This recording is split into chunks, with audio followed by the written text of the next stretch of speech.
What has been your pitch to investors here in Davos? I imagine that's priority number one for you right now. Absolutely. So I think Maharashtra has always been the growth engine of India.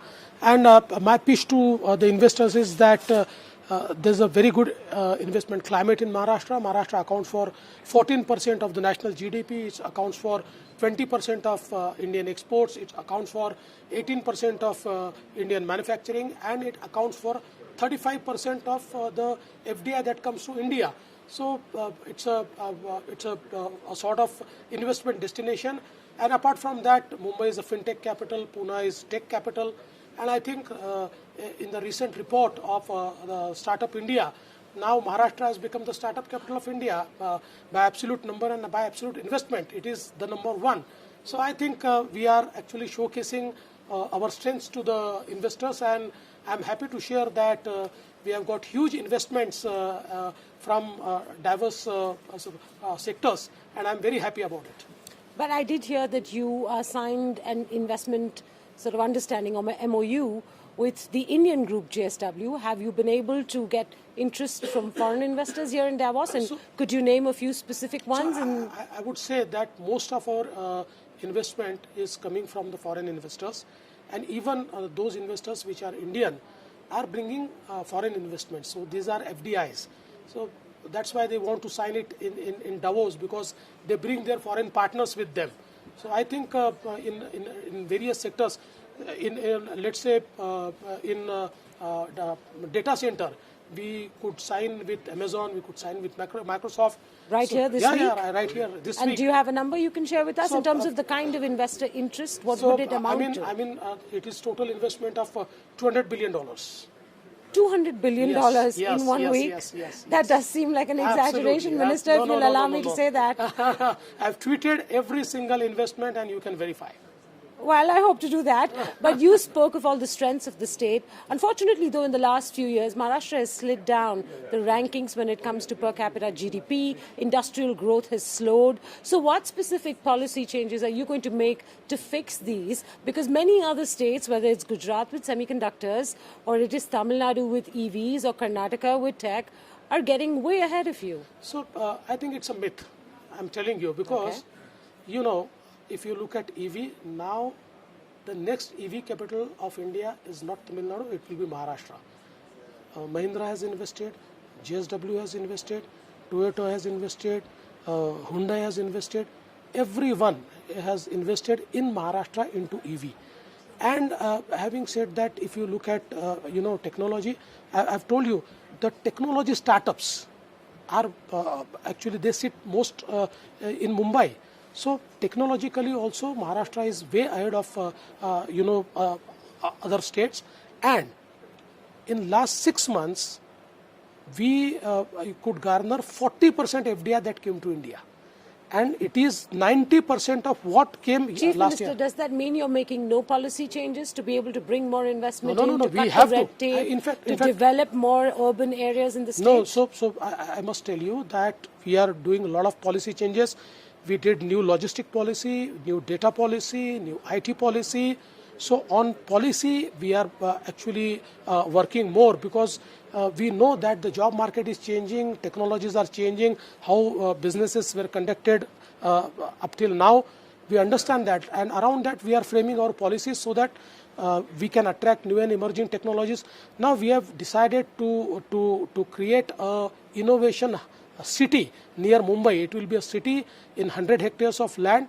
This innovation city will host the entire ecosystem of innovation. It will be AI powered, and I think that will be one of its kind city which we are building.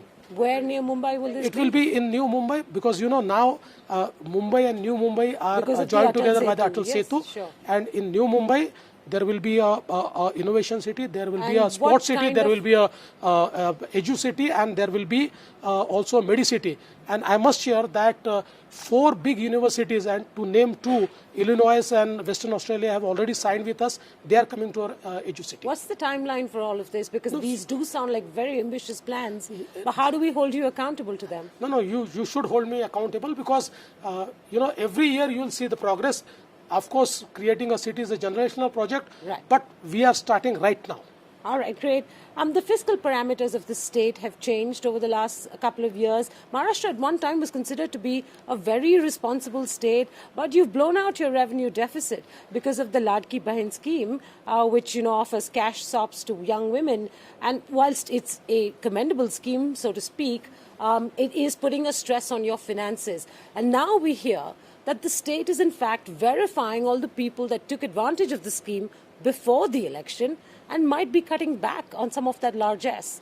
Can you explain to me what's going on? First thing is that although I agree that there are pressures on our fiscal space, having said that, but still we could maintain 3% fiscal deficit this year as well. Yes, so that's a statutory recommendation. Yes, but Maharashtra has been much more disciplined than that in the past. Let me tell you, most of the big states are not maintaining 3%. We are maintaining 3%. We are still below 3%. We are trying to maintain that. And so far as Ladki Bahin is concerned, yes, we are verifying because there were certain parameters on which we wanted to give the scheme. Although we could not verify it earlier, now we are verifying because, when you want to onboard people, like Kisan Samman Yojana, which PM Saab started, it was first rolled out, it was democratized, and then those who took disadvantage, they were brought off board. So on same lines we are doing. But then it sounds like this was just an election sop. It was an effort to win elections. Just let and me tell now you, you're rolling back some of it? No, we are not rolling back. Okay. At that time we told that those who pay income tax should not apply. Those who have four-wheeler should not apply. Is leaving it up to them. We also told that it was self-certification. We also told that those who have income more than 2,50,000 should not apply.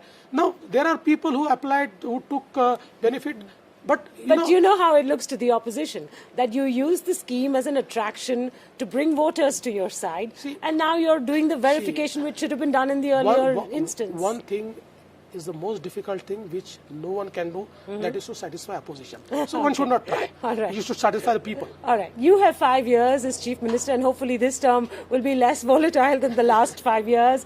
But you are also, as they describe it, an RSS man. So Chief Minister, can I ask you this? Over a period of time, do you think you might harbour prime ministerial ambitions? Not at all. Not at all. Not at all? See, no.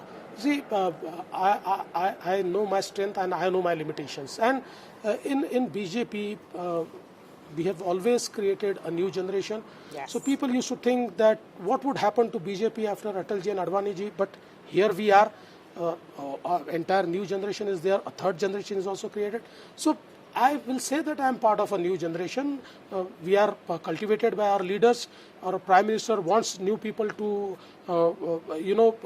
rise, come as leaders. So they are cultivating us. That's all I can say right now. But over the next 10, 15 years, no prime ministerial ambitions? Not at all. All right. Thank you very much, Chief Minister. Have a good Davos, and thank you for speaking to us here in Bloomberg.